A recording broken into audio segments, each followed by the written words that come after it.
Welcome, everybody. It's great to have you here for the AI Marketing Masterclass, the capstone to season 13 of the BizHack Live Strive 305 Masterclass season, sponsored by Miami-Dade County. I am Dan Grech, the CEO and founder of BizHack Academy, and I'm so thrilled to have you guys all here. As part of the sponsorship, there's a couple quick questions we wanted you guys to answer. Jose, if you could go ahead and launch that poll. In the meantime, Retha, Rosemary, Julia, Haley, it's Bilikis. It's great to see you guys here. Some friendly faces, and really excited to get started with you guys. So today we're going to talk about story-driven growth with AI, turning your purpose into profit.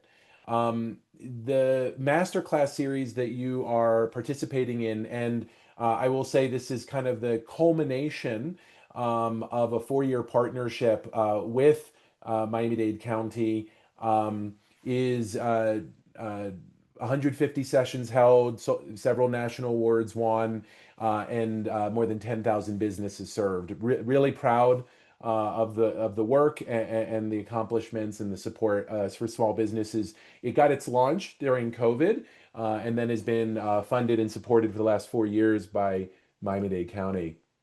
So I did want to just acknowledge Daniela Levine Cava, Miami-Dade's mayor, and her Future Ready initiative, and specifically the Strive 305 small business effort.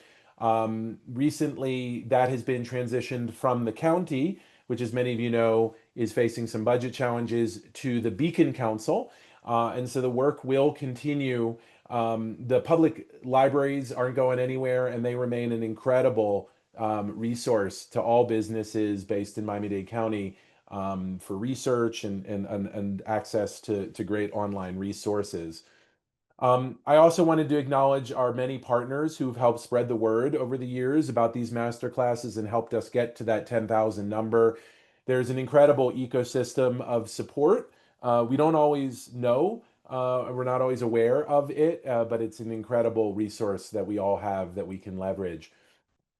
Um, Jose, you can go ahead and open the new poll here in a sec. I did want to alert you to I think like a really important limited time opportunity that is funded by Miami-Dade County, open to everybody on this masterclass, and is going away due to funding constraints. So we have a bucket of $2,000 scholarships for our flagship course, the AI Marketing Accelerator. This takes the cost from $24.97 to $497. It's an 8-week class, meet twice a week with live instructors. You get small group coaching, and it's a course in AI tools for marketing. And yeah, it's we have a course kicking off next week, and then it does go away. And so I did want to alert you guys to that opportunity. This will be very likely the last time that we are able to offer scholarships for this course, sponsored by Miami-Dade County. So, if it's a fit, if you're looking how to figure out and incorporate AI into your business in a kind of class setting with other business owners, I definitely encourage you to consider it. Jose, if you could put in the chat the bizhack.ai link that you can find out more about that. You can also, guys, use this QR code, and you can learn more about it from there. All right, without further ado, story-driven growth with AI, turning your purpose into profit. We're going to talk here a little bit about 3 key things. The first, using AI to turn your business story into a growth driver. You might not know what the heck that means. I'm going to be talking about that throughout, but I'd love for you to, when you're answering this poll, talk a little bit about how much do you leverage your story, which is why you do what you do and why it matters, in your business. Second is the best AI tools for story-driven growth. This is about how you can leverage AI to help you get noisy about your story. And then finally, creating a really solid foundation for next level use of AI in your business by creating an AI use policy and a style guide. And you'll understand all of this by the end of today's masterclass. First, I want to do a quick welcome for those of you who don't know me. My name is Dan Grech. I am the author of the upcoming book, Your Business is Your Story. And it really is about the story-driven growth methodology that I've been building really for the last 30 years. The first 20 of them as a journalist, working at places like the Washington Post, the Miami Herald, WLRN, the NPR station in Miami, Marketplace, PBS. And then the last 10 years as an educator and entrepreneur teaching marketing to small businesses through BizHack Academy. And I've come to realize that the work I was doing as a journalist and the work I was doing as a marketer intersect in a really interesting way, which is, marketing is about growth, and the most powerful growth driver you have is your personal story. And we're going to talk a little bit more about that and why it matters. Now, the rest of this is all my kind of resume, and that's important when you want to establish your credentials that you have, that you're someone they can trust, and then there's the other way you establish trust, which is through business storytelling and talking about why you do what you do, and that goes back to my mother, Elaine Grech. There she is on the left, teaching art in inner city Philadelphia. For more than 30 years, she was an art teacher in the public school system of Philadelphia. I remember as a kid that I would take the train from my ritzy suburban public school in the main line and go down to Reading Terminal Market and walk to the school where she taught, which was a school for high school dropouts. They had a full-time daycare.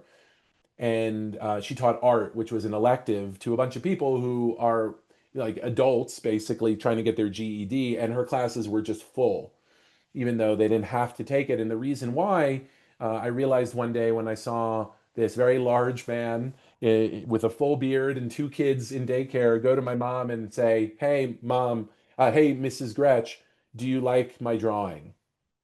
And I just realized that my mom was playing at something different than teaching art. She was building people's confidence that they could do it. And these guys her students had been through the ringer and were coming out the other side resilient and trying to kind of pick their lives up and get that GED and then move, into good jobs. And my mom was a key part of that. And I realized just the power of working with the underdog. And there's no bigger underdog than small businesses. And so when I look at the businesses that I choose to work with, I choose to work with the underdogs, the entrepreneurs, the small businesses, the solopreneurs, you guys who are risking everything like I have to build a business and kind of put our dent in the universe. And that's just something that was inspired by my mother, and I live those values every day. So let me get meta for a second. That's an example of business storytelling. This tells one story. This is the story of my resume. This is the credentials. This provides a certain amount of legitimacy that's necessary if someone's going to hire me. This is the heart. This is the why. This is the part that ultimately is the way that I establish likability and trust. And there's a great line by Patty Digg: the shortest distance between two people is a story. And so if you're in a marketing or a sales setting and you find yourself telling a story about you, about your values, about your life, you are shortening the distance, that human to human connection between you and the person on the other side of that transaction. And that is going to make you and your business more successful. And so I'm on a mission to give this playbook to 1 million businesses to help them grow faster so they and their communities can thrive. And I want to talk quickly about a definition in terms, because story-driven growth is something that I am an expert in and I believe in, and not that many businesses use. And so your business story is why you do what you do, your why, and why it matters, your larger purpose. And the business story has three core components to it. There's the childhood influences, good and bad, traumatic and love based, that led you to be who you are. There is the startup story of what led you to decide to start your business, to take that entrepreneurial leap, to and what problem were you initially trying to solve and for whom. And then your larger purpose, the why it matters. Like, why are you so committed to this work and how does it make the world a better place? So that's all embedded in this idea of why you do what you do and why it matters, what I call business story. Now, the goal of today's presentation is how do you generate leads and close sales with the help of AI, leveraging that business story. So as we go through my tips, I'm going to be referring back to story-driven growth and storytelling and talking about how AI can be that unlocking mechanism to actually execute against this in your business. And so I'm really looking forward to it, and let's get going. So here are the 7 tips. Start simple, then scale. Pick the right tool. Most common question I get is, what tool should I use? People are very tools based when it comes to things like AI. I understand it. We should be focused more on what you use the tool for, but which tool is a really good question as well. We're going to talk about setting the AI guidelines and guardrails, training AI on you and your company so that it speaks like you, using AI as your receptionist, talking about the future of AI being agent and agentic work. You probably heard something about that if you're in the mix. And then finally, the principle of human last touch. So one other quick thing I'll mention, we're gonna carve out a little bit of time at the end for those of you who are interested in the scholarships to talk about the scholarships that are available to you guys, the $2,000 scholarships for the AI Marketing Accelerator. I've invited Jordan Sherman, one of the leaders of the instructional team, to talk to you guys about that. Before we wrap up at 2, you'll hear a little bit more about that if you're interested. I did want to let you know we will wrap right at 2 Eastern. Let's go.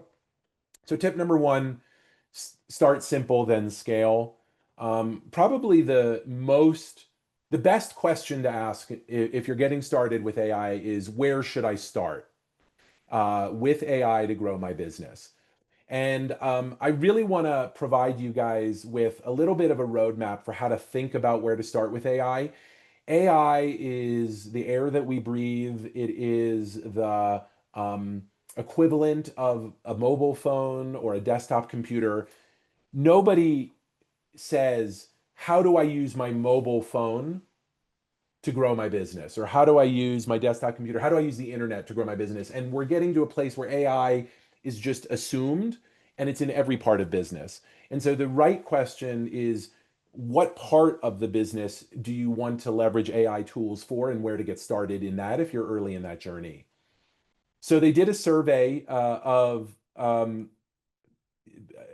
but the Small Business and Entrepreneurship Council did a survey of small businesses, thousands of small businesses, and asked, where do you use AI? And the number 1 use case was financial management, email marketing automation, cybersecurity, inventory management, then image creation.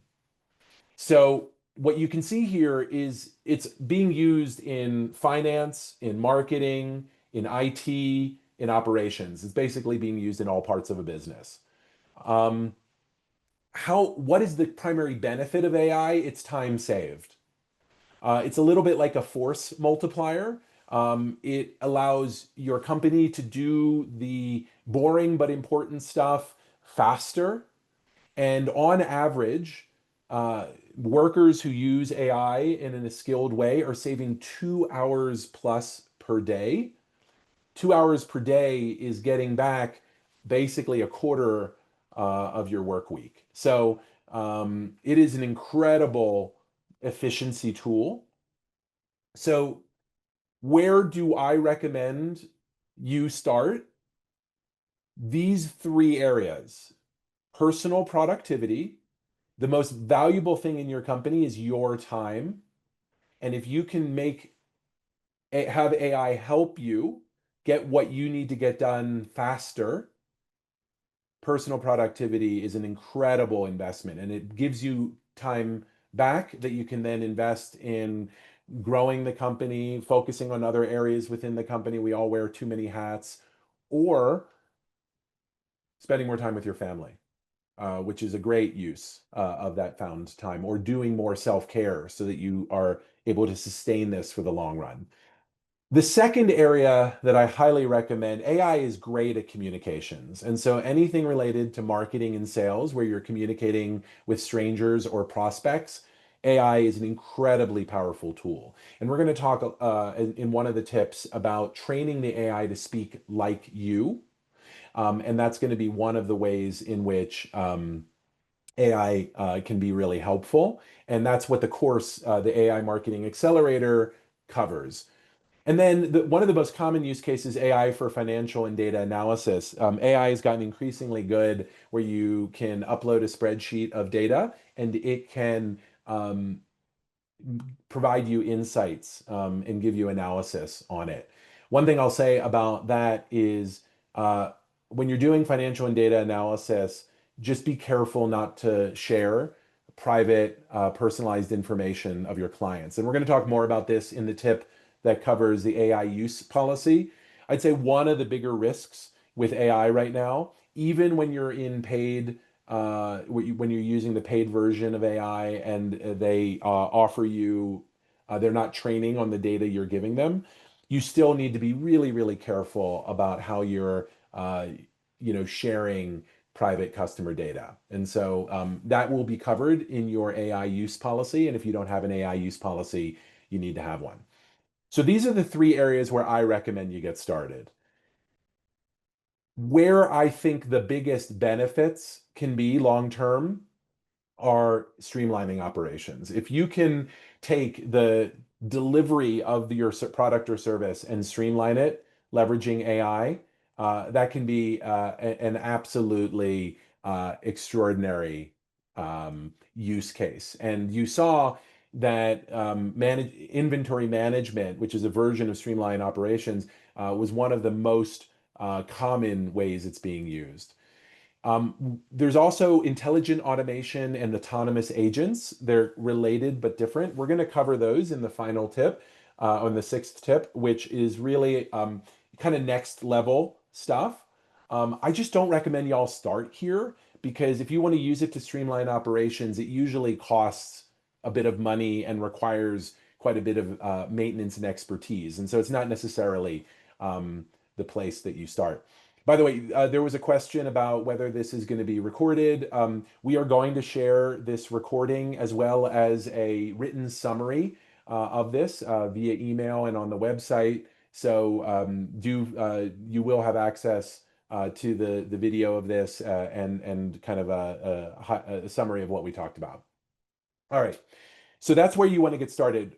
Now, the next question is which tool should I use? And I'm going to start with the most common and in many ways most powerful tools that are out there for business, which are the chatbots, the AI chatbots. The big three, we've all probably heard, and many of us use ChatGPT, created by OpenAI.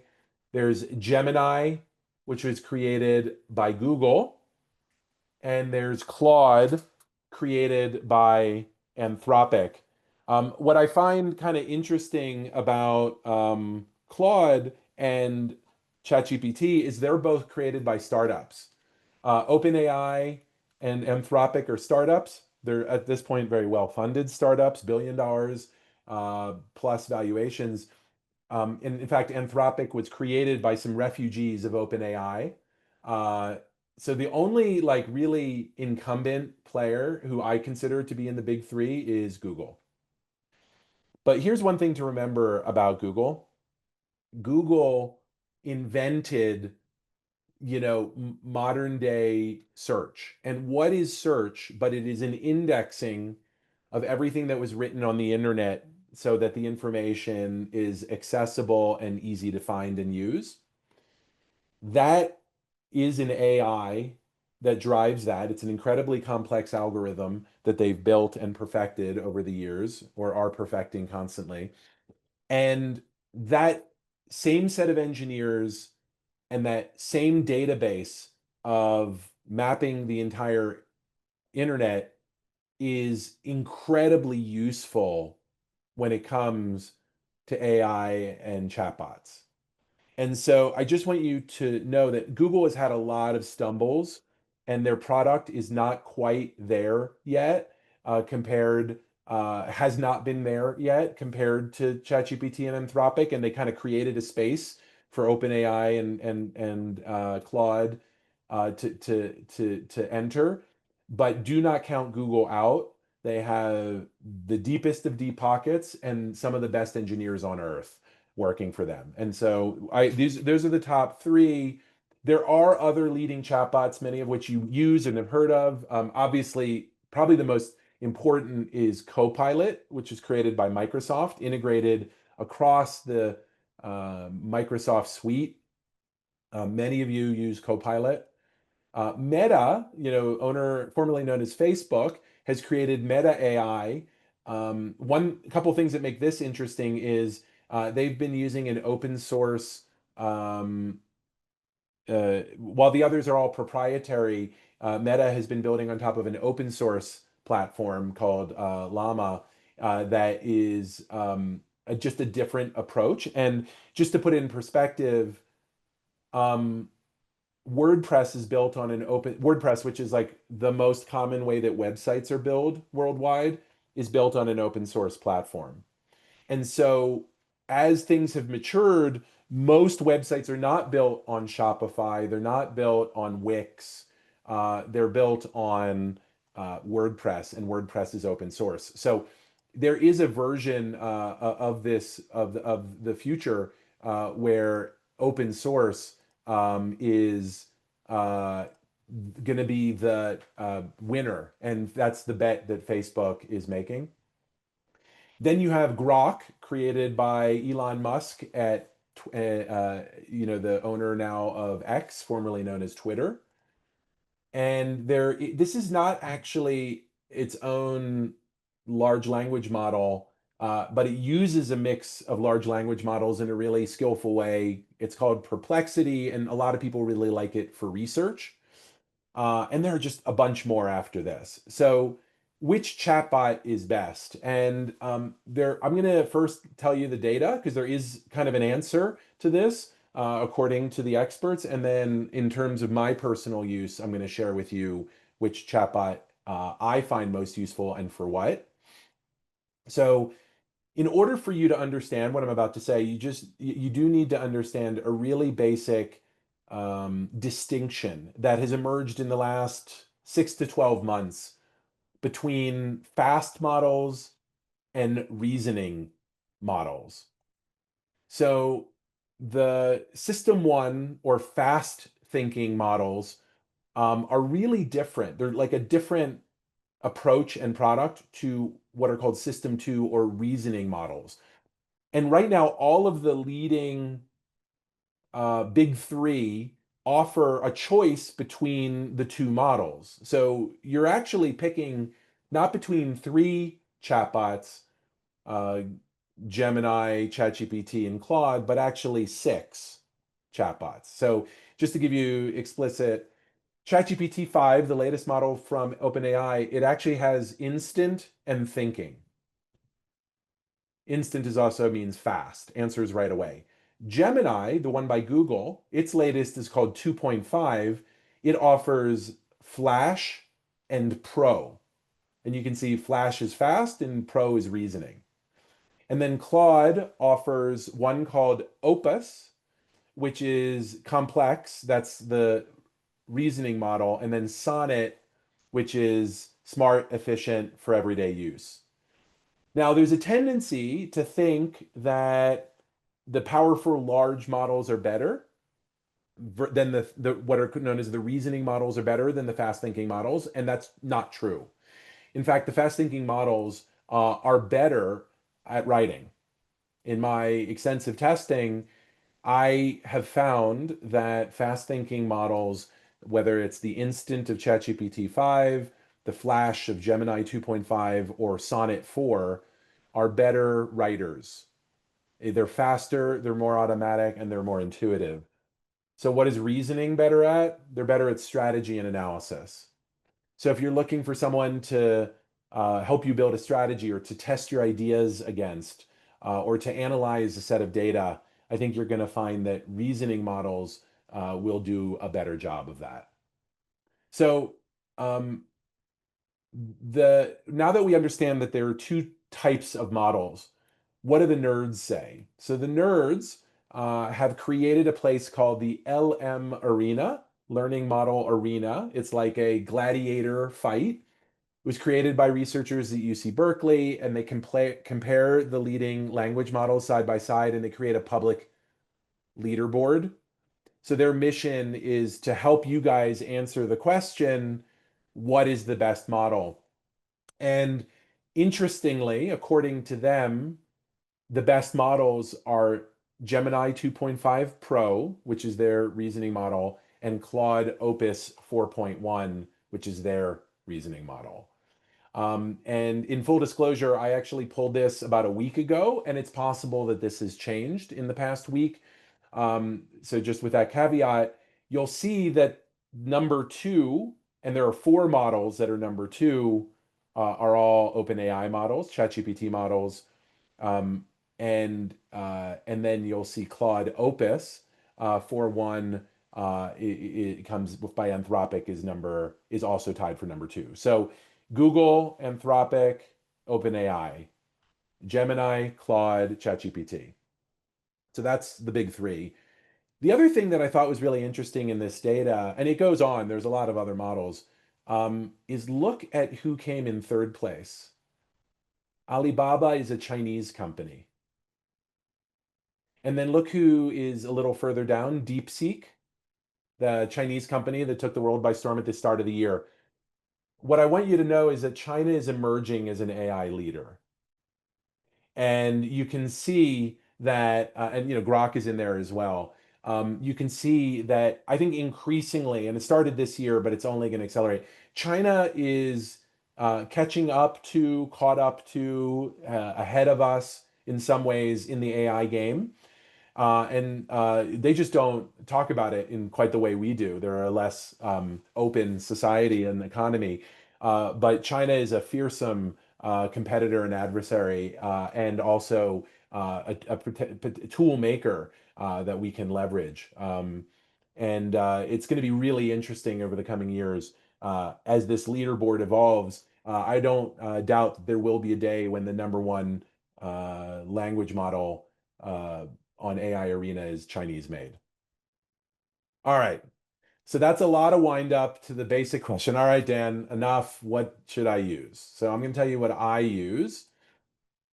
So whenever I'm writing the first draft of something, I use Claude Sonnet, which is its fast thinking model. When I take that content and I want to better structure or edit it, I use ChatGPT 5 thinking. And whenever I want to do research, deep research, for instance, I use Gemini 2.5 Pro.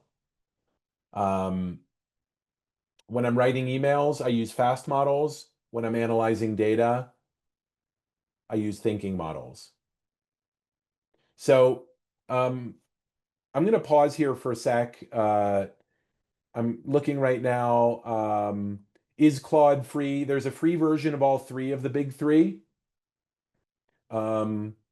But the version that I use is the paid version of all three of those. So I have a paid version of all three.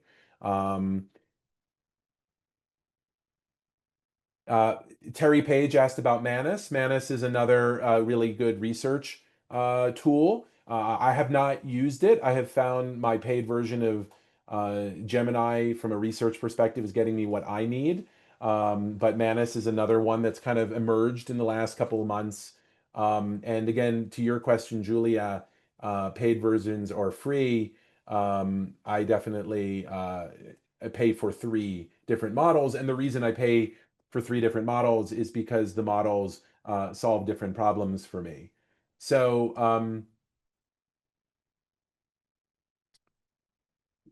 let me see. So for instance, this is my Chat GPT 5. You can see up here the different model options that I pick from. There's instant and thinking. That's you can pick the model up here. I don't recommend you use auto because auto is actually really controversial. When this was introduced about a month ago, the world got annoyed at ChatGPT, like all the nerds, because instant is cheaper. So they were worried that ChatGPT was going to default to the cheaper model rather than the best. And so now they've actually, and it used to be that we didn't have a choice. They just automatically decided for you. Now we can pick between the two models. There is also, by popular demand, they actually reintroduced the legacy model 4.0 because a lot of people had built kind of emotional connections and didn't want to give that one up. Um, you'll see here, you go down here when you're on a chat to switch between Opus and Sonnet. Sonnet, again, is the better writer. Opus is the reasoning model. And then in Google Gemini, you'll see that the tool is up here, fast and reasoning.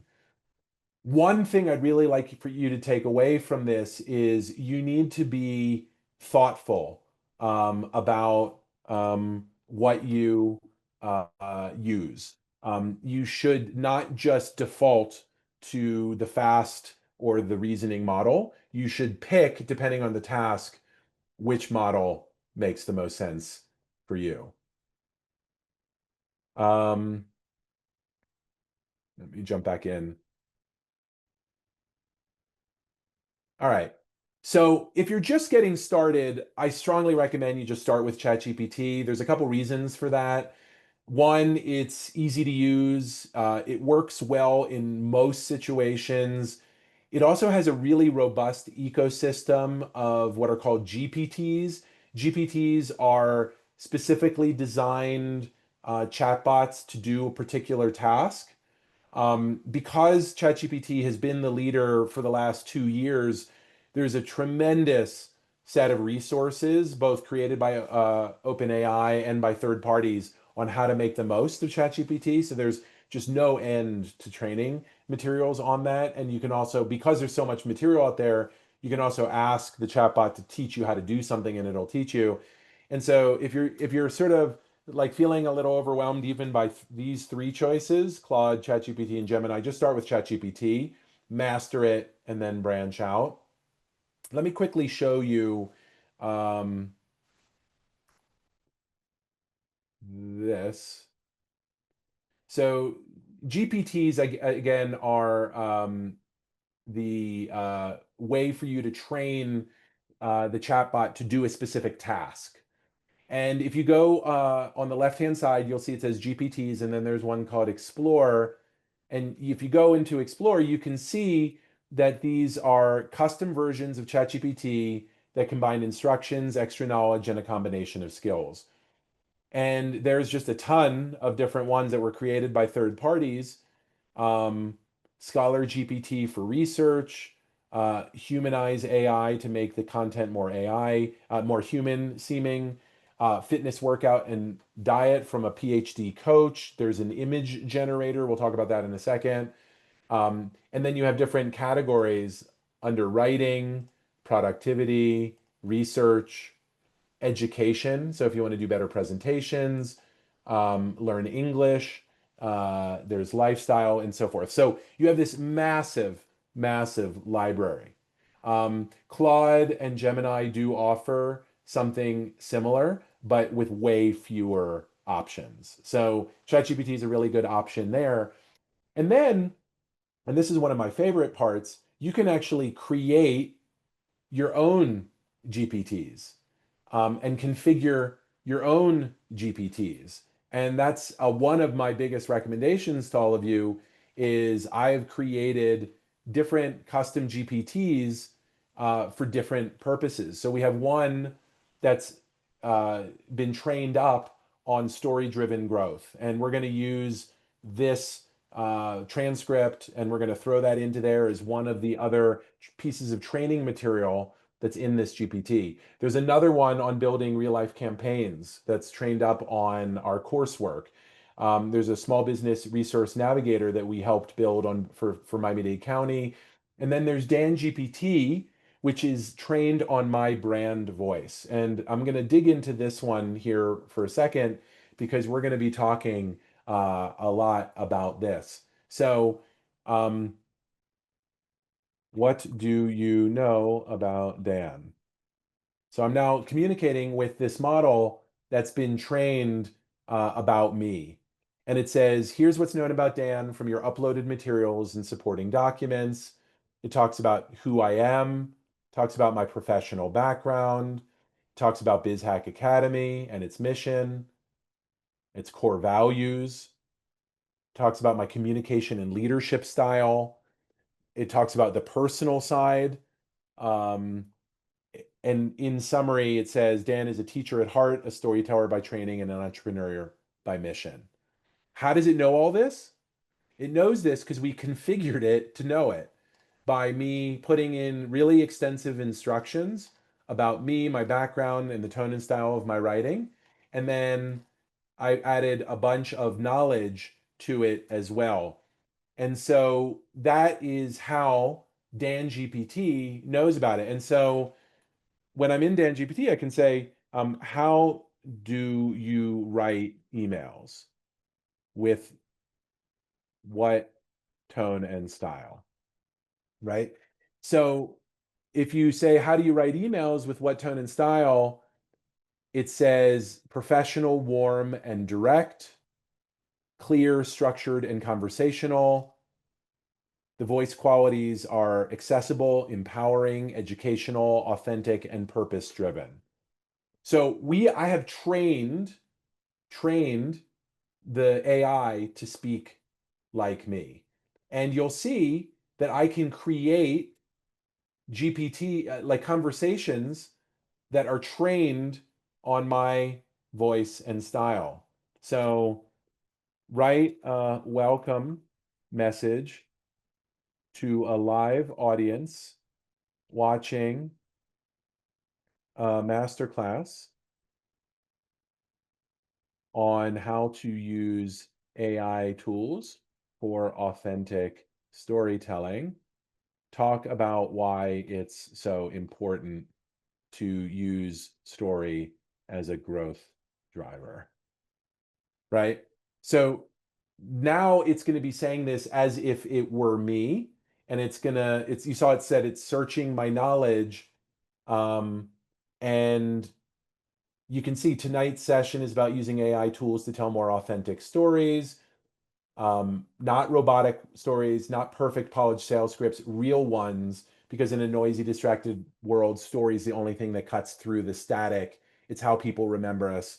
It's how they decide whether to trust us. Like this is like practically how I speak. At BizHack, we've seen again and again in the businesses that grow fastest are the ones that lead with why, with story. When you tell your story well, you're not just marketing a product, you're giving people a reason to care. And that's what growth really is. People caring more, more people caring more deeply. So I didn't say like, I am Dan Grech, act as a marketer, use this tone and voice. All that was already baked in to do this. And so this was a example of content that it created in my brand voice. So let's get back here. All right. So I wanted to give you like a little bonus tip. This kind of goes to your question, Retha, about like you want to build an online course, which tool should I use? So one of the so in addition to like text writing, you guys probably want to create images and videos leveraging AI. And so for images, the chatbots with the best image capabilities are Gemini, Microsoft Copilot, Meta AI. Just as a quick note, Claude does not have image capabilities, at least not yet. That's the one big difference in the big three. Gemini, ChatGPT has image creation built in as well. AI image creators, these are dedicated tools for image creation. So the leading ones are Adobe Firefly, Midjourney, Stability AI, formerly known as Stable Diffusion, Leonardo AI, and Ideogram. And so what I would recommend is if you're starting with ChatGPT, just use its in house image generation tool. It used to be called DALL-E. It's now just built in. Um, Gemini also has one that you can use. Um, so that's image. For video, the text to video tools is ChatGPT has a video creation tool built in called Sora. Sora 2 just was released. Sora 2 is a really powerful model that I've heard have a lot of really positive initial feedback on. Other text to video tools include Google VO3 built into Gemini. Luma has the Luma Labs Dream Machine and Kling AI. These are text to video tools. So if you want to like describe a video that you want and then have it create it. There's also turning visuals into videos. Canva is really, really good at that. Veed.io and InVideo are three of the tools that our team thinks work really well for that. And then for anything else, like Retha, you were asking, what should I use to build an online course? There is a great website called Taft, or there's an AI for that. And you can actually search more than 41,000 and counting, nearly 41,000 and counting AI tools, and it will tell you what are the leading tools for any task, like creating an online course. I don't have a specific recommendation for that, by the way. All right. Next tip. Set AI guidelines and guardrails. This is the kind of like boring but important part of the talk. Every company should have an AI use policy. So if any of these items on this list sound like you should really take note that you need an AI use policy. So if you handle secure client data, known as PII, personally identifiable information, if you're worried about leaks to competitors, if you're in a regulated industry, if you need to comply with corporate policies, those could be the policies of your clients or of your own corporate overlords. If you want to follow client preferences, if you're concerned about ownership rights or IP, if you want to reduce bias, you need an AI use policy. In other words, everybody needs one. It's to protect yourself. So, for instance, one of our clients, FIU, has an ethical use policy. This is to try to guide how staff and professors use AI in their work. Also, there's a policy related separately to how it's used in the classrooms. Um, what does an AI use policy cover? This is kind of like the full spectrum of what it can cover. It regulates AI use inside your company. It makes sure that you're being compliant legally with any contracts or agreements or your own policies. It reduces bias. It protects data. It makes sure there's a balance between human and AI. I recommend every AI use policy have a human last touch uh, policy. You should never put anything out without a human reviewing it first. It also addresses any ethical considerations, quality assurance, making sure that what AI produces is actually client ready. Any accountability issues, you can't blame an AI for making a mistake. And employee trust, making sure that you trust your employees are using the tools that they're allowed to in the ways they're supposed to. And frankly, the employees also understanding what your corporate guardrails are. So it's an important trust builder. So the six must-haves for your AI use policy is you need to just very explicitly allow, limit, or prohibit the use of AI in your workplace. You need to provide rules and procedures for its proper use. You need to address when to disclose AI use internally to clients and to the public. So, like if you used AI to produce a report, do you need to let them know that AI helped you? Every company is going to have a different standard for that. Even, to your own employees, if they're using AI, do you want them to disclose that to you? Sometimes it's obvious, but it's not always. Uh, you also should outline the security risks of AI and prohibit the use of sensitive data. One of the reasons why I strongly encourage you to pay for language models like Claude and ChatGPT is because there are higher levels of security and privacy protections when you pay for it. There is an old saying about Facebook, when you're not paying for something, you are the product. And it's true, like Facebook made all its money by selling our data that we gave away freely, but we don't actually pay for Facebook. And so if you're not paying for something, you should be very cautious about what data you're giving it. The cost may actually be quite high. You also should list explicitly which AI tools are permitted, or if it's easier, you can ban certain tools from being used. Um, and human last touch, you should require employee review of all AI generated work. You should never send something unedited, unreviewed out in the world. So that is the AI use policy. We all need them.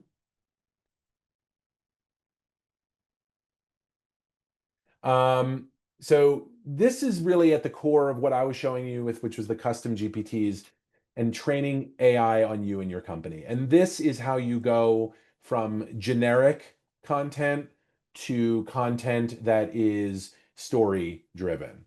This is the essential step. So far what we've covered is we recommend you use it for personal productivity, for AI, for marketing and sales. If you're going to use it in those two use cases, you're going to want it to speak with your voice or your brand voice whenever you write any text. We talked about what are the right tools to use, and we recommended start with ChatGPT, but that if you want to do writing, Claude is better. If you want to do research, um, Gemini is better.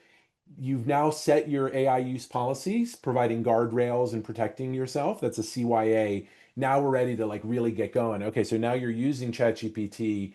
How do you train ChatGPT on you and your company? And that's what we call your brand voice, or more broadly, a style guide. So the style guide gives the AI all the information it needs to know how to communicate on you or your company's behalf. Things like personality and purpose, tone and style, bio and history, your personal bio and history, your core values. And why is this important? It creates consistency in communications, and it makes sure that people recognize and remember you because it's more personalized. In other words, this is how to make AI more human. So I want to give you an example of this. One of our BizHack alumni is Ash. She's a musician, and she trained her AI in her style, which was friendly, warm, and engaging, conversational tone with casual language and emojis.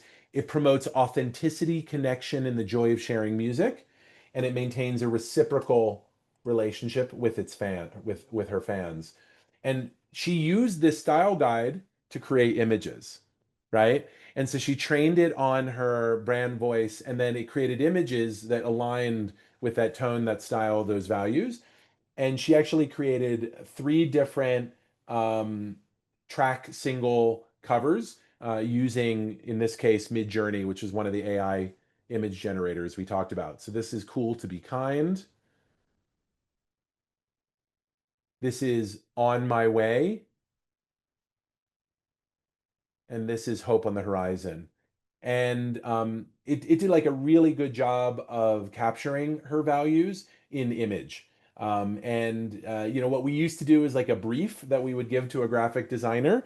We now give that brief, but to the AI, and then it follows that.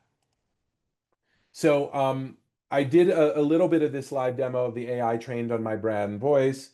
We'll take a little bit more.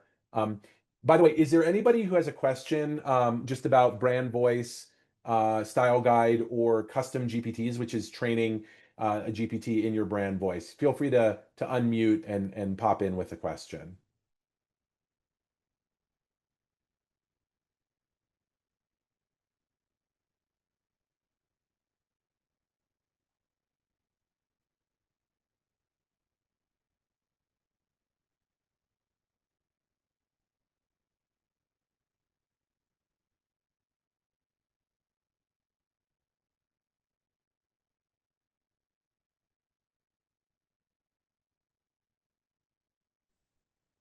All right, everyone, before we dive in too deep, a quick note on how we're going to roll tonight. This is not a lecture. I didn't show up here to talk at you. I'm here to work with you.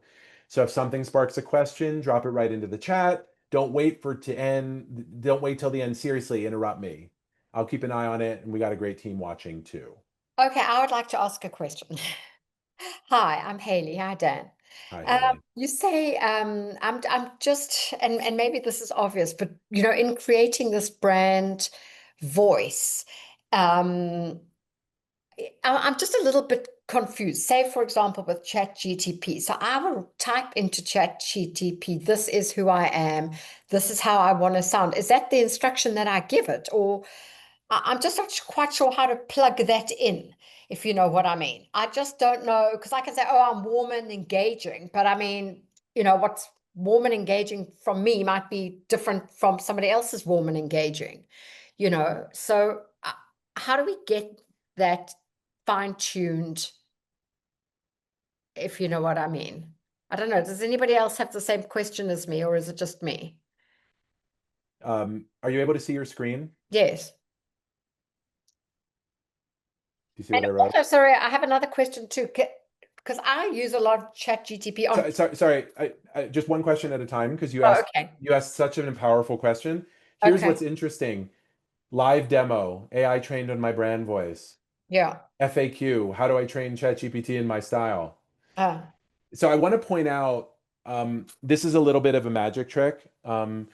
I often will leave a question hanging in the air in my presentations and then encourage the audience to ask that question and then literally have as the next slide the answer to that question. And I mm, wanted to point this out because I've carefully crafted this to leave you with that exact question, and now I'm going to answer it. And so, if you don't mind, I'd like to take a minute, Haley, to answer that question. Feel free to throw in your other question into the chat, and I'll address it as well. But this is yeah. like a No. little bit of a magic trick, if you will, when it comes to presentations. When I first did this presentation, I did not have this FAQ in there. It was because someone like Haley was brave enough to ask it. And I'm like, oh my God, that's a gap in my presentation. Let me make sure I address that, or Haley's going to be upset. But not just Haley, everybody. So, every time I present this, I make the presentations deeper, richer, denser, because it's because I'm able to anticipate at the precise moment when it comes what the question is going to be. So to answer your question very directly, there are three places, and I'm going to go over these slides and then I'll show you in the actual platform how to do this. And remember, this is being recorded, and we'll share the recording by the end of the week.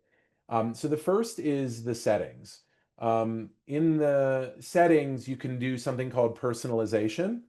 And in personalization, you can give it custom instructions on how you want it to write and behave. And then every answer that comes after that will write it like that. I do not recommend in direct response to what you were saying, Haley, that you do this in the prompt itself, because you want this to be kind of a universal setting. So this is the most universal way to do it. The second option is what we call a custom GPT, and I showed you mine where you create a specialized GPT that has all this already baked in. And then the third way is through what's called a project. And in a project, you can give a project, in this case, the project is called Writing Text as Dan. And in that, you can give it instructions. So those are the three places you can do this in ChatGPT. In the universal settings under personalization, in the project instructions, and in the custom GPT. And so I'll show you where to find each of those. So first, where do you find the overall settings? Just bottom click on the left, click on the bottom left, personalization, and then inside of personalization, you can put in the custom instructions. In my case, I've trained it to be a little contrarian, to analyze my assumptions, provide counterpoints, and test my reasoning. So I've trained it to be kind of like more my thought partner. That's how I chose to use it. And the reason I did that is because I have this custom GPT for when I want it to speak in my brand voice. That's when I use it to draft emails and so forth. And again, the way to get to custom GPTs is you go to explore and then you go to create in the upper right hand corner and you create your own GPT. in this GPT section. And these are the GPTs that I created. When you're creating a GPT under configure in the new GPT, you'll see there's an instructions. So that's the second place to do it. And then the third is actually the one I've been using more and more is called projects. And so in projects, when you create a new project, it gives you an option to give a name, and it gives you the option to give this instructions and a knowledge base when you create a project. So a good example of that is writing text as Dan.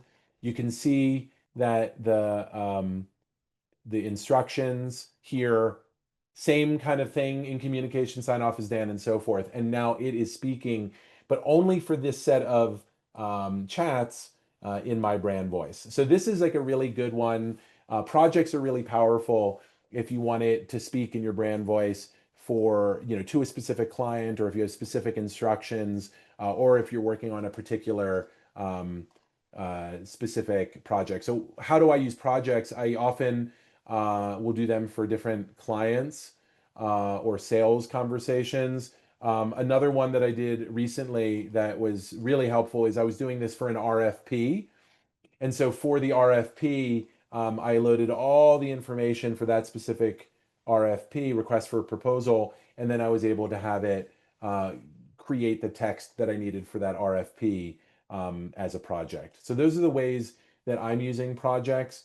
Projects are just a really nice way to keep organized, because otherwise the chats just can go on forever in the bottom left. So let me just check to see. Uh, so Haley, if you do have a second follow-up question, I do need to kind of move on, but I did want to. I'm happy to address it in the chat if you're able to put it in there. Can I just So quickly ask, it's just sure. about the platform being on the laptop versus on the phone, for example, because Yeah. I'm seeing all of those settings on my phone. Is it better to do these settings on the computer, is the question. Yeah. So, first of all, a couple things is while I'm answering this question, if you guys are interested in kind of digging in and learning more about how to use AI for business storytelling and how to leverage your business story with AI tools for faster growth, I'm more than happy to hop on a call with you. It's a 30-minute meeting. I'll help you as much as I can and talk a little bit about the ways we work with companies. So please feel free. And Jose, if you could put that Calendly link into the chat. So the question was what is the difference between using AIs like the mobile app versus the desktop version? And the short answer is they they're both the same tool, but the interface is a little different. Because I use it so heavily for writing and marketing, I significantly prefer the desktop version. But a couple things that I love using the mobile version for that might be useful to you. And oh, by the way, it does the same things, it's using the same technology. But one thing that the mobile version does is it allows you to have a conversation with it that can be really, really helpful if you're trying to like think through an idea. So when you open up the mobile app, I'm going to do that right now. On the bottom right, there's a little button that looks kind of like a waveform, and and if you press that, let me see if we're able to hear what it says. Hang on. Hey there. Hey there. Great to have you drop in. Whatever's on your mind today, just let me know and we'll dive right in. Great. I'm on a live presentation right now. Can you give a quick overview of how the voice tool works in the ChatGPT mobile app? So the voice tool in the ChatGPT mobile app is pretty straightforward and user-friendly. Basically, you just tap the headphone icon to start a voice conversation like you've done, and you can speak your questions or comments out loud. The app will transcribe what you say in real time, and I'll respond with my voice as well. It's basically like having a back and forth chat, just hands-free. I can pick up on natural pauses, and if you need to stop, you just tap the screen or the button again to pause it. Super simple and pretty intuitive once you get the hang of it. Thanks so much. I'll see you later. You're very welcome. Anytime you need me, just give me a shout. Talk to you later. Bye. So that is the mobile. It's like pretty cool. I like customize the voice to be like a soothing voice that I like, and I use that all the time. So like when I'm writing a book right now, as I mentioned, and like working through something about the book, I will ask the AI ChatGPT to help me think through a concept. And it's awesome. And I sometimes do that when I'm driving in a car. It's almost like talking to a friend. So that's one use that I use. And then it shows up in my chat history when I go back to my desktop. So if he says something, if the AI says something that I'm trying not to humanize it too much. So if the robot says something that is useful to me, I can then go back into the chat when I'm back at my computer and not mine that. Um, Haley, how do you use the mobile app? Sorry, I was just on mute. No. I do use the mobile app, but I use it in a very basic way. I was referring to doing the setting up the personalized settings, for example. I'm assuming that that needs to be done better on the laptop as opposed to on the mobile version. Yes, correct. I Okay, definitely recommend using the workhorse being the desktop app got it. and the mobile app just for when you're on the go or for a use case like that. Yes. It might be I've never tried on the desktop version to do that conversational mode. It's always been sort of an on the go kind of thing, which is what it's built for. So the mobile app does offer some distinct features. But for the like heavy duty business use, I think you're going to mostly be using it um, on the desktop. So another question I get all the time is like, okay, I've now trained the GPT to speak as me. How do I craft a good prompt? And there's like a really simple mode that acronym that I use called POP. POP stands for persona, output, and parameters. So the first P is persona. And we've already addressed the first part, which is who is it speaking as? What role should it play? That's the style guide, right? But the other is who are you speaking to?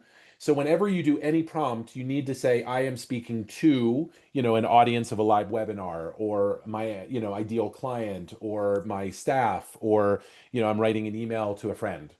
Um, and you typically like just in any type of targeting you can address the questions like what is their geography, what is their demographic, are they male, female, black, brown, white, behavioral, are they someone who likes music or is looking to generate leads for their business, and then psychographic, are they growth minded, those are the four W's of marketing: where, who, what, and why. And you can address those in a really detailed way or a less detailed way in your prompt. But you should always define who the audience is, who is speaking, and who is their audience.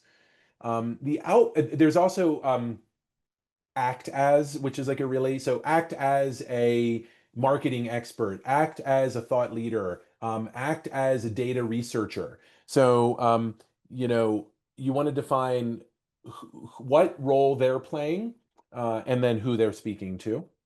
The output is you want to describe what they're spitting out. So this is really important. One of the best ways to get a really good output is to give them an example of what a successful output looks like. It does really, really well echoing or mimicking or parroting an output if you give them an example. So that's the O. And then the parameters are all the control knobs that you adjust to get the chatbot to behave, sound, and format. So the style guide is also a set of parameters. Make sure that the language comes out in this form with this tone and style and so forth.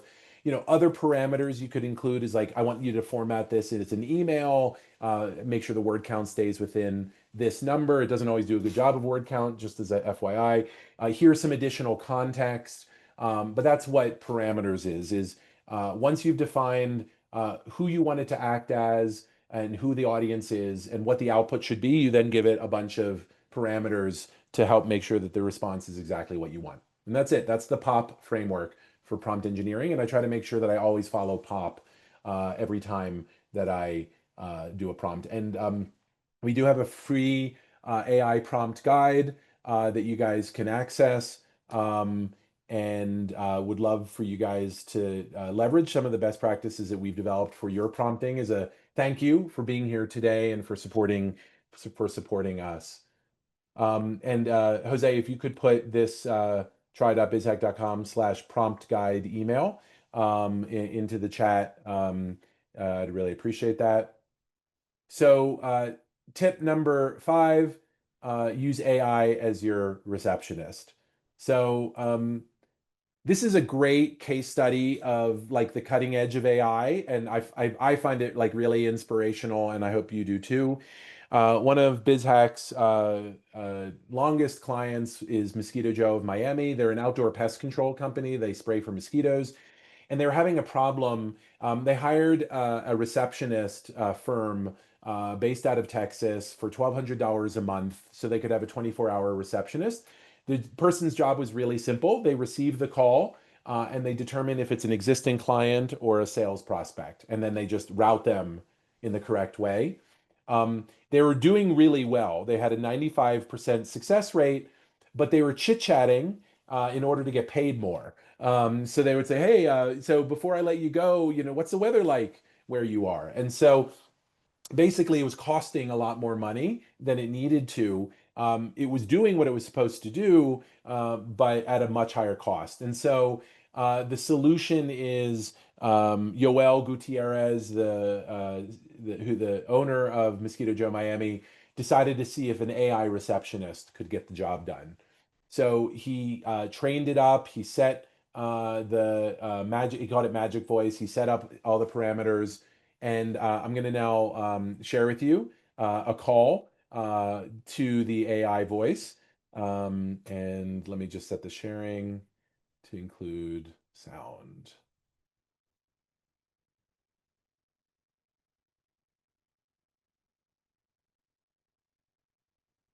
Oops.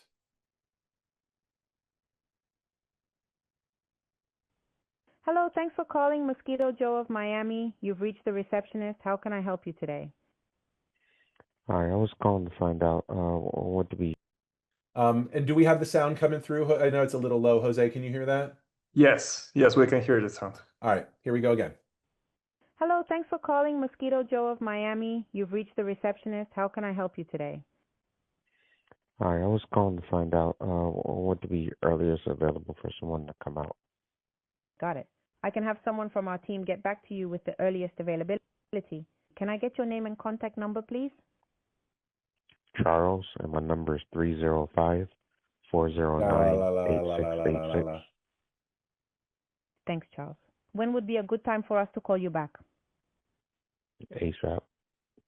All right, Charles. We'll get back to you as soon as possible. Thanks for reaching out to Mosquito Joe. Your service needs are a priority.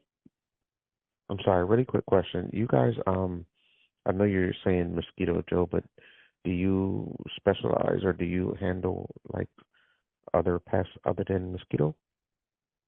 Yes, we do. Besides mosquitoes, we also handle fleas, ticks, and perimeter pests. If you have any specific pest issues in mind, let us know and we'll make sure to address them. Anything else I can help with? So mine are ants and spiders, like a lot of spiders and a lot of ants. Got it, Charles. Can you guys handle that? Yes, we can handle ants and spiders. I'll make sure to note that for our team. We'll get back to you soon with the earliest availability. Thanks again for reaching out. All right, thank you. Bye. So I love that example. The person on the other side of the line, Charles, there's no way he knew that was an AI receptionist. And the truth is that that AI receptionist may have done, in some ways, a better job of unearthing what his specific problem was than a human receptionist. It was attuned to that little interruption that happened. So that is that was the service and an example of the service. and watch the results. So remember, the issue was 95% completion rate. After that call, this is what it spit out. It kind of gave a summary to the sales team. It mentioned the issue of spiders. Uh, the cost for that call was 23 cents. That same call might have cost, by a human receptionist, on average, was costing $21. So there was a 99-cent cost savings, and the accuracy was still 95%. So this is an extraordinary example of significant financial savings with no erosion at all in the performance. So I want to, just say, like, this is what's possible with specialized AI tools well deployed. And when you look at the training, it was not just the settings, even using, because it's a Miami, using a more Hispanic sounding voice, but it was also all of the sales materials that it got trained on and the style guide that it got trained on to make sure that this receptionist speaks with the tone, style, and values of the company. And so, this is like a really powerful example of what is really possible when it comes to AI. So that brings me to tip number 7, which is human last touch. So I want to tell you a quick story. Most of us who've been around for a few years grew up remembering AI winning at chess, at checkers, and then chess, and then Jeopardy, and then Go, the Chinese game Go. And the biggest, sort of most historic example of this was when Deep Blue beat Garry Kasparov in chess. And it was, everybody got like really freaked out about this. Deep Blue was built by IBM, and there was even a documentary called Game Over, Kasparov and the Machine, and it was about basically like AI taking over. And now we hear about this all the time: massive job loss, disruption of industries, and so forth. And I just want to provide kind of a cautionary note to this. So 1997, game over, Deep Blue wins, humanities, game over, that it's all over. Well, the part of the story that most people don't know is 8 years later, they held another chess championship. Garry Kasparov was there, IBM Deep Blue was there, and guess who won? 2 amateur chess players working with 3 computer models. What Garry Kasparov himself said after that was the teams of human plus machine dominated even the strongest competitors. Human strategic guidance combined with the tactical acuity of a computer was overwhelming. What does AI not know? It doesn't know about our lived experiences. It doesn't know about our life anecdotes. It doesn't know about our unique observations. It doesn't know about our hard-won insights. It doesn't have the kind of discernment that comes with a lifetime of doing something and a deep expertise and subject matter expertise. This is the heart of story-driven growth. This is what it means to be story-driven with AI. We have to train the AI on us and our story and our values and our knowledge. And then we can leverage AI in a way that will help us grow. We are in an age where we need to become more human, not less. And we need to learn how to work with computers. And this first step in being able to do that is writing down our story. Because if we haven't written it down, AI doesn't know it. The future will belong to people who can best partner and collaborate with computers. That was by Walter Isaacson, who talked about this anecdote from Deep Blue in his book, The Innovators. So with that, I just want to say thank you guys so much for coming. We're gonna wrap up here in a second, and then I'm gonna hand it over to my colleague Jordan to talk a little bit about the course and the scholarship. But I did want to make sure that we run a quick poll. Let me know how we did. This is what's called a net promoter score on a scale of 0 to 10. Would you recommend this to a colleague? We hope that I would love to do more of these type presentations for business groups. So I hope that you guys found this useful, helpful, and really it's been an honor to serve you guys. And I just want to remind you, don't ask the question, how do I use AI as a tool? It's like asking, how do I use a hammer? The question is, how do I build a house with a hammer? The question should be, how do I best humanize my growth strategy? How do I best tell my business story? How do I best articulate why I do what I do and why it matters so that I can generate leads, close sales, create human connections, and then how can AI be helpful to me in doing that? That's the question we should all be wondering and worried about and figuring out. And the parting thought, this is from Sundar Pichai, the CEO of Google. AI is probably the most important thing humanity has ever worked on. I think of it as something more profound than electricity or fire. I think the key is we need to be human driven and make sure that the AI is speaking to our values and our humanity. And the best way to do that is to write it down, partner with it, train it on who we are, and you'll be shocked and happy with the results.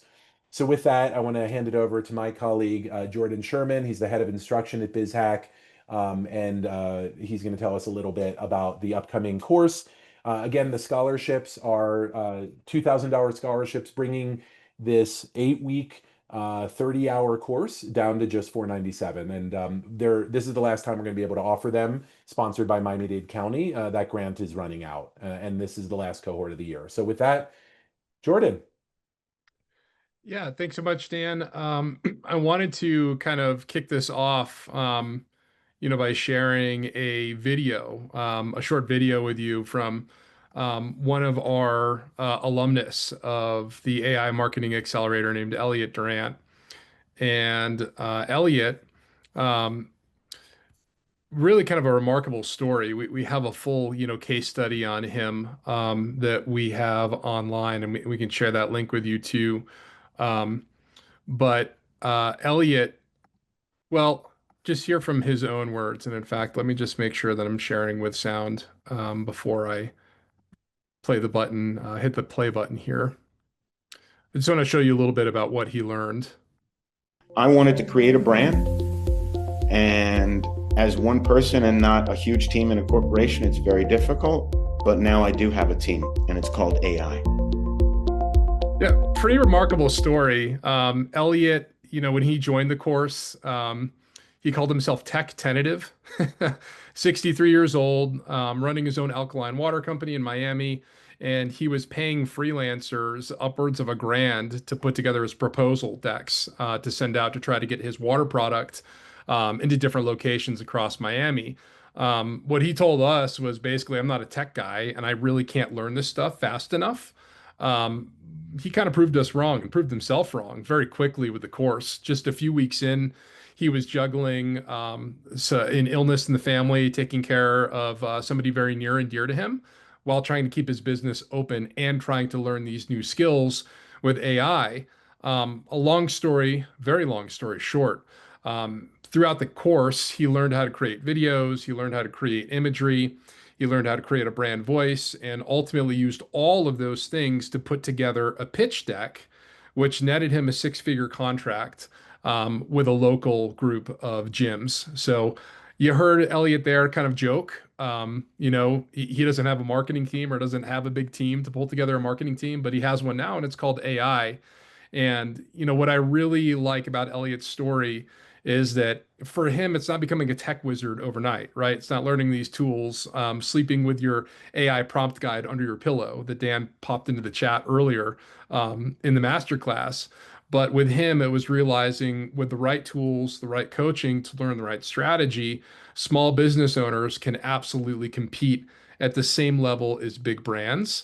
And because you're a smaller company, you can make those decisions much quicker and much more adeptly than some of those big brands. So, in a nutshell, that's what this course is going to teach you: how to use these tools to save time, how to use these courses, how to use these tools to save money, and ultimately how to use these courses how to use this course to help your marketing in a strategic way that you may not have been able to do before.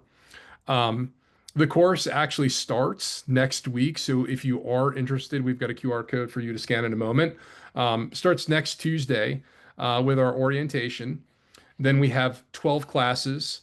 Um, Tuesdays and Thursdays is going to kick off on the 21st of October.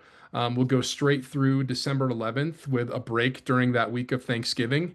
And what you're going to get with that course, AI Marketing Accelerator, is going to be group coaching, which is kind of our bread and butter.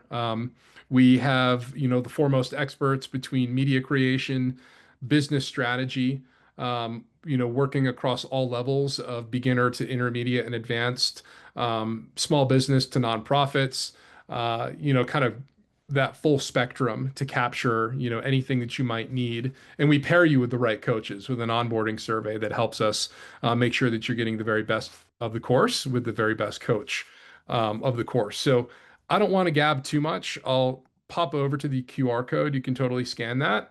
And as Dan mentioned, we do have the $2,000 scholarships available, but I wanted to take the remaining time that we had and just answer any questions that you might have for me, head of instruction. I know, start to finish, how this course is laid out, how it's built to serve small business owners and nonprofits such as yourselves.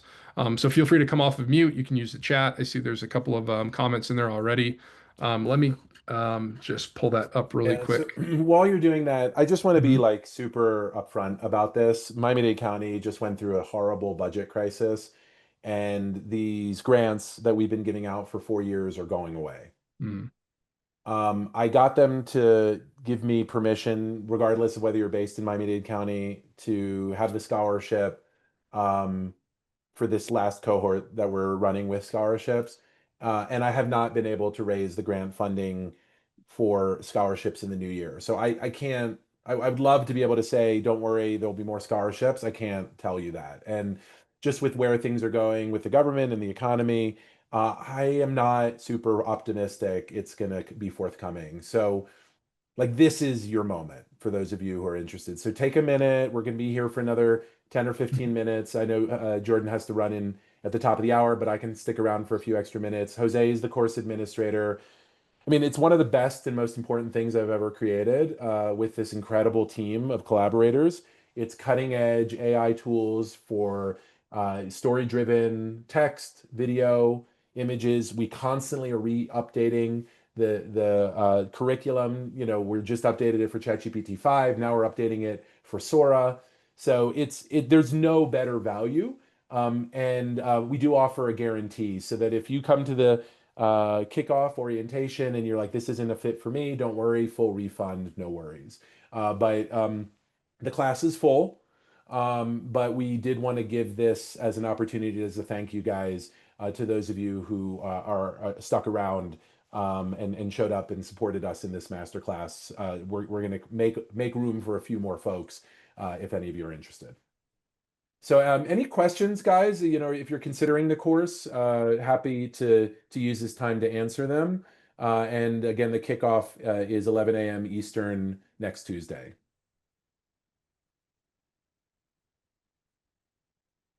Thanks, Julia and Retha. Both have taken the course and highly recommended it in the chat. So I appreciate you guys' support there.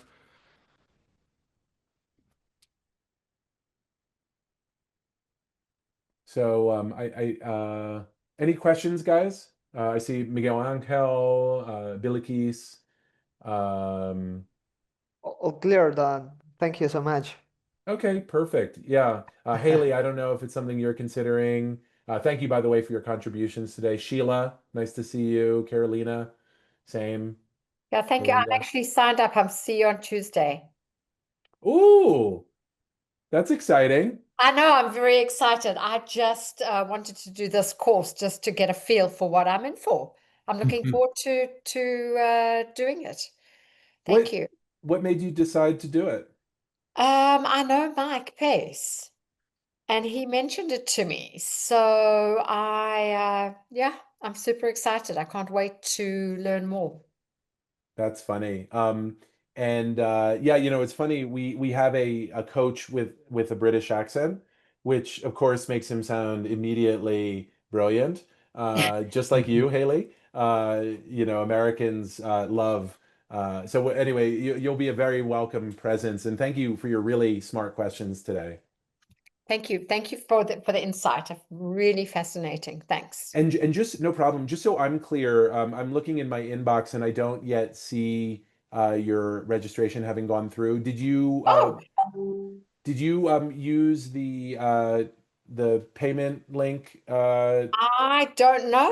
I honestly, I did it a couple of months ago, but I've got all your notifications, all your scheduling. I mean, you must. Oh, okay. So Jose, can you confirm that she's on the roster? Yes, she is on the Okay, roster. we're Yeah. all set. Good. Okay, good. I thought you had done it just now, but you've Oh, no, already. no, no, no. Months ago, months ago. Yeah. All right, excellent. That's your ESPN, Jordan. Oops, sorry. I was looking at trying to pull up the AIM-7 roster over here. No worries. Got sidetracked. Carolina, Belinda, I don't know if you guys had any other questions before we wrap up. Chris Lean, good to see you. Harold Hui, same. Any questions, guys? And if you don't have questions, just come off mute and say hello before we wrap up. No, I'm just going to say goodbye and thank you so much. I look forward to doing the course next week, starting next week. Likewise, we look forward to having you there. Thank you. Bye. Cool. No questions as of now, but thank you. Great session. I joined a bit late, but still got quite a bit out of it. And thank you. Perfect. Well, Chris, before you go, what did you get out of today's session, just while I have you? Refresh and reminder, nothing revolutionary. I've been on these before. They're excellent. I think part of it because I had joined a little late, but just good reminders of really making sure that I like to call it the pre-approach to AI, right? What are you doing? What's your plan? You're not just jumping in and expecting it to do your job for you, but just really having strategy, having a plan, knowing what it is you want it to do. Also, when you went in, I like the graphic of when you went into your the GPT 5, you went in and just how you structured the GPTs, like you said, so you don't just have this eternal list of all various GPTs going prompts and everything going on. So that's one thing I'm going to do later today is get in and try to organize and restructure my stuff so it looks much better that way. So yeah, but just the planning, the organization before you put fingers to keyboard, that's the key. Yeah, and this is just to build on that. This has always been true, and frankly, my biggest pet peeve about digital marketing, which it's way too focused on channel. It's way too focused on tool. So for instance, it'll say like how to market using LinkedIn. And I hate that. I hate that tool-based approach or that platform-based approach to marketing. All marketing, all sales, all customer acquisition is human to human. So how do you create authentic human connections using LinkedIn? How do you create authentic human connections using AI tools? That is the mindset shift. And people just constantly, it's very easy to slip into the mental mode of how do I use this hammer? And you have to discipline yourself to say, how do I build my business leveraging this hammer? It's a very subtle, but I guarantee, but I fall into this all the time. So I know others do. You gotta like just remember, guys, that these are tools that work for us. Whether it's a robot with intelligence or a hammer, it's still servicing us. And you'll see the GPT store is like a big toolbox. But the one thing it doesn't know is who are we and why are we doing this and what are we bringing to the table that is uniquely ours. And that is how to use the tools better, but that's also how to grow your business faster. Because if you can like express that uniqueness consistently to all your stakeholders, to customers, to prospects, to your employees, to the community at large, to your partners, to your vendors, and it's all like the same you communicating, you will grow faster. And we all have experienced this. Businesses that are story driven, where the feel of the place, is consistent across all its messaging and in the experience of doing business with them. And it's funny, like once I started like thinking about this and putting this framework on this, I started to actually identify story-driven businesses everywhere. And they pop like like Rafa runs a story-driven business. And the way I think about it, it's like, you know, when you're looking at like a Renaissance painting and there's like a halo behind the saints and they kind of glow. That's a story-driven business for me, is one that just has a humanity that comes through in all of its messaging, even the experience of walking into their store, and that is a consistent feeling across all of the touches. Very difficult to achieve, but it is powerful when you feel it and you see it. And many of our best local businesses are story-driven businesses. Anyway, sorry to go on. I just really feel passionately about this, and I also feel like it's a note that needs to be said more than ever as we move into this world of dehumanization of business, AI-driven business. We need to embrace our humanity, and this is the core element of our humanity that I want to try to be an advocate for. But then using AI to get noisy about it, because it's a great tool for helping us spread the word. Harold, I don't know if you can go on mute. Thanks so much, Chris. Appreciate you. Harold, I don't know if you can go off mute for a sec before we wrap up, but it's good to see you. All right. So with that, let's say goodbye. Thank you guys again for the time. I hope to see some of you in the course. Look forward to having some one-on-ones with you guys as well. And we'll take care and more soon. Bye, everybody.